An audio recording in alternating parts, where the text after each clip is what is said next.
Bonjour tout le monde, alors on se retrouve aujourd'hui avec le bilan de ma rotation make-up du mois de décembre. Alors, j'ai vraiment utilisé à fond les produits. Je crois qu'il n'y a que 2 jours dans le mois où je ne me suis pas maquillée. Et comme j'avais pas mal de palettes où il n'y avait que des lumineux, ça m'a permis d'utiliser les produits d'autres palettes donc pour faire mes make-up. Ah, je me suis coupée avec du papier, ça fait super mal. Alors, j'avais 10 palettes ce mois-ci. 10 palettes, c'est vraiment le bon nombre parce que ça me permet d'utiliser quasiment toutes les palettes 3 fois dans le mois.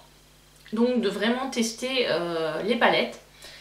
Alors, la dernière de ce classement en ce qui concerne les yeux, c'est la Milani. Qui se présente comme ceci. Voilà, il y a 3... C'est les 3 centrales, les fards à paupières. En fait, tout simplement, il y a... Les couleurs sont sympas, ça se travaille pas trop mal, mais c'est vraiment, je l'ai utilisé plusieurs fois, mais on est vraiment très vite, très limité. Donc c'est pour ça que je la classe là. Après la qualité est pas trop mal pour une palette à emmener pour un week-end. C'est tout à fait possible et faisable. Ensuite, alors je vais mettre la Blue Moon tout simplement parce que c'est pas une couleur qui me va trop bien, le bleu. Voilà, elle est comme ça. J'ai utilisé 3 fois également, mais elle est jolie, mais c'est pas une palette vers laquelle je me tournerai facilement. C'est voilà, je pense que c'est plutôt peut-être pour le printemps, l'été, le bleu peut-être plus facile à porter à la belle saison, on va dire. Là, je me suis retrouvée avec des maquillages qui étaient voilà, qui m'ont plu à moi, mais sur lequel on m'a dit ouais c'est pas terrible comme couleur. Voilà, du coup je la classe en 9ème position. Ensuite je vais mettre le quad de chez Pat McGrath. Pas parce que c'est une mauvaise palette, c'est une très bonne palette, les couleurs sont très sympas, mais il faut forcément autre chose pour l'utiliser. Enfin on peut je pense utiliser comme ça et mettre que des paillettes sur les yeux, mais moi je suis pas fan quand j'utilise tout seul. Donc voilà pourquoi je le mets en 8ème position. Je vais mettre la MAC Sea of Plenty qui est très bien. Par contre les lumineux sont pas exceptionnels, du coup c'est pour ça qu'elle arrive à cette position là. Les mats sont très bien, vous voyez d'ailleurs j'ai pas mal utilisé les fards, notamment les fards clairs. Mais les lumineux sont plutôt moyens, je les ai pas trouvés très impactants. Donc voilà, elle pêche un peu sur ses lumineux. Après vraiment elle est toute petite, il y a 9 fards dedans. C'est pratique pour emporter. En 6ème position, je vais mettre celle de Danessa Myricks. Elle est très jolie, les lumineux sont très sympas. Alors par contre il y en a certains qui bougent un peu. Voilà comment elle est. J'arrive pas à l'ouvrir. Voilà, non franchement les lumineux sont très sympas. Mais voilà, c'est tout seul, c'est pas trop possible. Il faut forcément une autre palette pour l'utiliser. Et il y a certains fards qui migrent un peu, donc quand on les met c'est très beau, mais au bout d'1 heure ou 2 c'est assez moyen. Donc j'ai eu un peu ça avec le fard Space Suite, et l'Aurora avait bougé un petit peu aussi, mais sur un premier maquillage il a bougé, sur le second il n'a pas bougé. Donc voilà, c'est pas... Je pense que ça doit dépendre de la base qui est posée avant. Donc bon, c'est une palette qui est très jolie, les fards sont très beaux également, mais honnêtement vu le prix qu'elle vaut, je m'attendais vraiment à une tenue irréprochable et un waouh sur la journée, mais c'est pas le cas, ça bouge un peu. Donc au rapport qualité-prix, c'est ça qui me fait la classer là. C'est qu'au vu du prix, je m'attendais vraiment à un truc où ce soit hyper, comment dirais-je, hyper lumineux, et que ça tienne très bien quoi. Donc après il faut peut-être l'associer avec la base. Alors ce mois-ci j'avais utilisé la base Danessa Myricks et c'est vrai qu'effectivement quand je la mettais seule ça avait l'air de les faire tenir un peu mieux, mais bon, elle est un peu trop foncée pour moi cette base, donc je l'utilise pas en permanence. Donc ensuite je vais mettre la Dream Bigs de Be Perfect. C'est pas par rapport à la qualité de la palette, mais c'est plus parce que elle est arrivée cassée et le SAV est vraiment pourri. Ils m'ont même pas remboursé la palette, ils m'ont remboursé vaguement 6 € sur la palette. Les frais de port ont même pas été remboursés. La première commande s'était perdue, est allée en Pologne, ils me l'avaient renvoyée. Et voilà, ils m'ont même pas... Si je voulais revoir une palette, il fallait que je la renvoie, mais bon, vu que sur 2 commandes, il y en a une perdue, une cassée, et quand je voyais sur le groupe Riette et Make-up, il y avait pas mal de filles avec des fards qui arrivaient cassés, je me suis dit non, non, vu comment c'est emballé, ça sert à rien.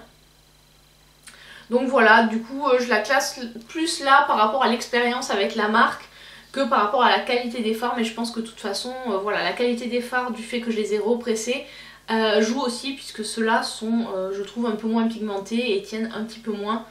Après, j'ai pas eu de problème avec les autres. Celui-ci, qui est pas arrivé cassé, mais qui est un petit peu crémeux, j'ai un peu eu du mal à l'utiliser. Donc voilà, je suis pas allée bien, mais voilà, avec les fards cassés déjà, je pense que ça joue un peu sur la qualité de... la qualité de la pigmentation de ces fards là, et c'est un peu dommage. Et j'avoue que voilà, l'expérience avec la marque m'a un peu refroidi, donc la palette est moins... Enfin voilà, dans son ensemble, quand on a une bonne expérience, on va plutôt avoir un a priori positif. Là déjà, quand j'ai utilisé la palette, j'avais un a priori négatif, donc ça n'a pas aidé. Ensuite, les 4 dernières. Alors, en 4e, je vais mettre la Muse de Vive, qui est très bien. Après, voilà, on a une palette assez classique en termes de couleurs. Les lumineux sont plutôt sympas. On est sur une jolie, enfin c'est pas hyper lumineux, mais ça reste joli. Ça se travaille bien. Les pannes sont vraiment énormes.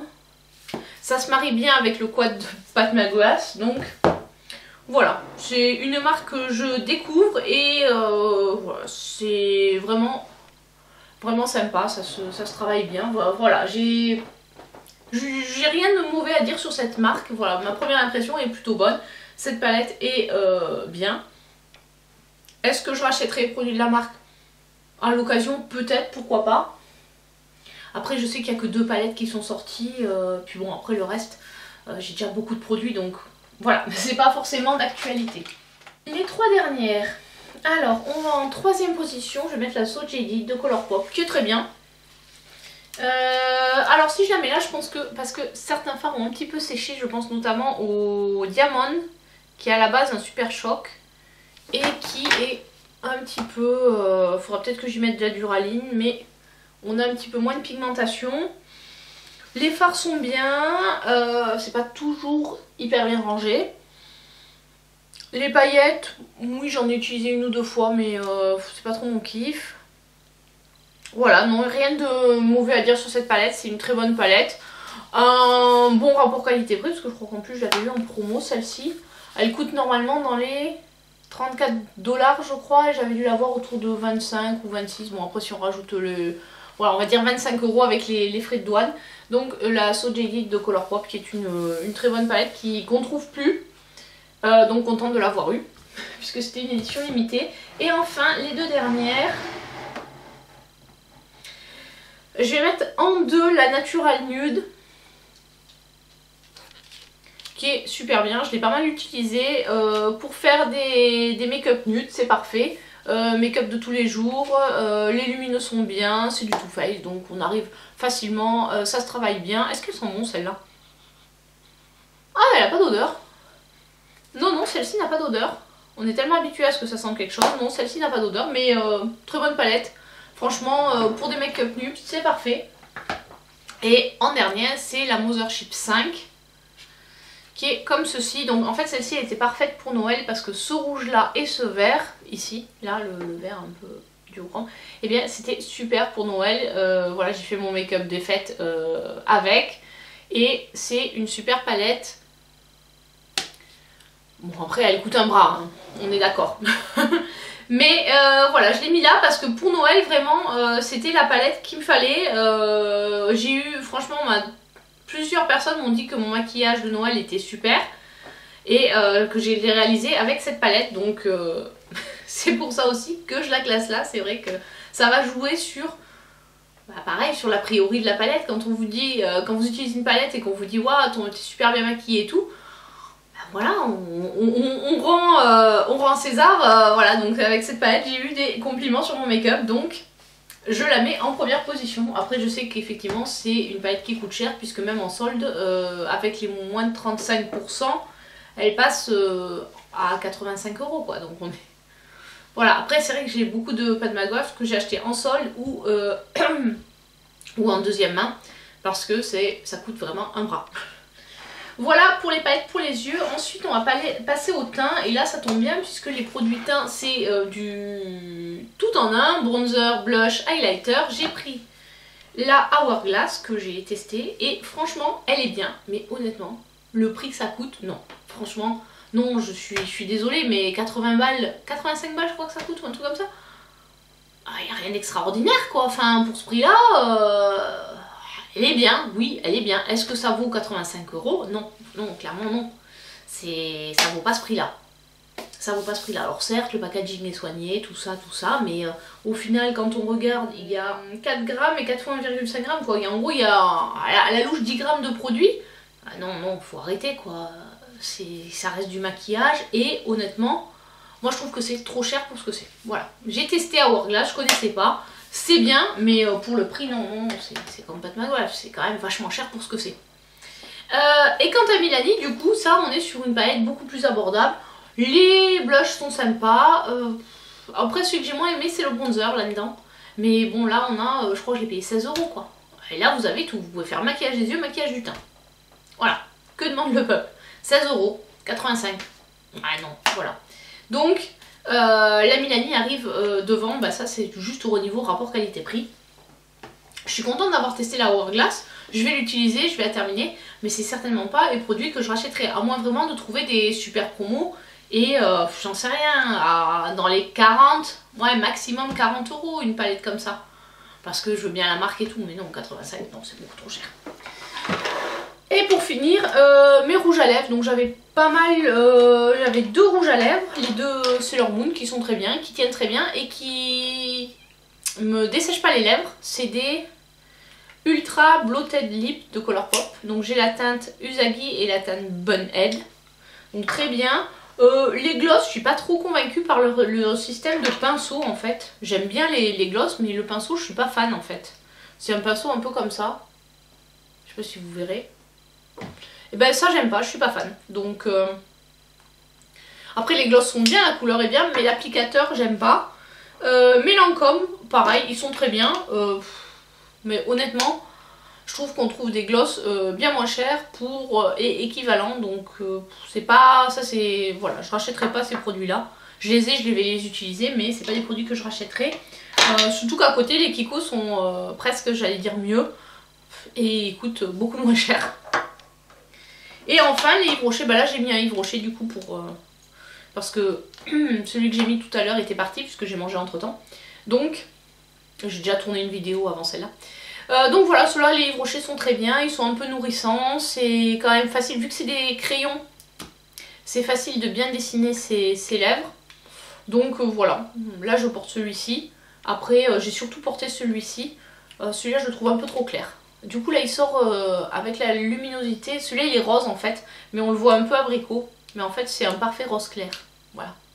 Mais ça c'est à cause de la lumière, comme il fait très sombre, vraiment temps de neige, je sais pas s'il va reneiger ou pas, hier il neigeait, je sais pas si ça va recommencer ou pas, mais bon. Voilà, donc là j'ai mis la luminosité artificielle avec mon spot, et ça joue un peu sur les couleurs. Voilà pour ces produits, donc on a fait le tour de ma rotation, mon bilan de cette rotation du mois de décembre. Globalement j'ai eu des produits dont j'ai été satisfaite, à part, bah voilà, après c'est toujours le rapport qualité-prix des fois où il faut vraiment être make-up addict pour pouvoir craquer, et voilà, maintenant j'essaie de faire un peu plus gaffe à ce que je vais acheter, parce que voilà, j'ai changé de boulot, j'ai pas le même salaire. Donc voilà, c'est des produits qui coûtent un certain prix, on attend vraiment à ce qu'ils soient géniaux. Et quand c'est pas géniaux, bah on passe. Voilà, un produit qui n'est pas hyper... qui coûte un bras et qui à côté, bon bah c'est moyen, bah non, voilà, je vous le dis, c'est pas un produit clairement que je rachèterai. Et voilà, après... revendre ce type de produit, c'est toujours on revend à perte, donc non, je finirai de l'utiliser, mais je trouve que ça vaut pas tout le battage qu'on entend autour d'Hourglass, surtout qu'en plus chaque année ils ressortent à peu près les mêmes packaging, enfin à peu près les mêmes couleurs, dans des packaging un peu différents, donc voilà, il n'y a rien de transcendant sur cette marque, je comprends pas pourquoi ça coûte aussi cher. Si vous avez... si vous savez pourquoi, ben, n'hésitez pas à me le dire dans les commentaires. Allez, donc j'espère que cette vidéo vous a plu. N'hésitez pas à vous abonner si ce n'est pas encore fait. Je poste 2 vidéos par semaine, en général le mercredi et le samedi à 18h30. Alors des fois il m'arrive de décaler un peu parce que je suis en retard sur le montage ou la vidéo met 3 heures à importer. Mais en général je poste à peu près vers ces eaux-là. Voilà, allez, à très bientôt pour une prochaine vidéo. Ciao ciao.